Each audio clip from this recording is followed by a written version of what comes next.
Chains are made of a steel and has a working stress of 300 MPa in tension. If the chain is to support a force of 15 kN, determine the smallest safe diameter D of the links. Sabot ana. So man siya pag drawing. Di nga drawing ano eh. So kung mag-cut ka na is ani siya. Nakay duha ka link mapaana. Kay applied force. Silbikan ang imong area nga subject sa tensile stress. So unsa daw diameter ano niya? Then nakadiri 45 kN. Then iyang allowable stress kay the working stress is 30 MPa in tension. So pasabot ma-resist na siya diri, ma-resist na siya. Tungaon ni niya. So mag-summation of Fy ka pila man siya?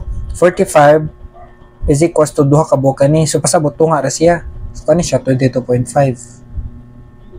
Tag 22.5 sila. So stress is equals to force over area.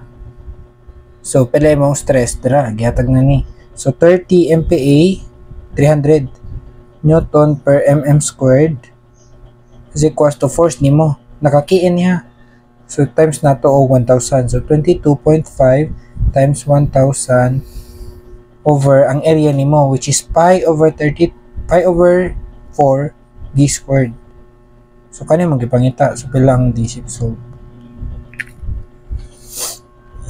22.5 times E3 over 300 by 0.25 pi then square root. So 9.77 yun.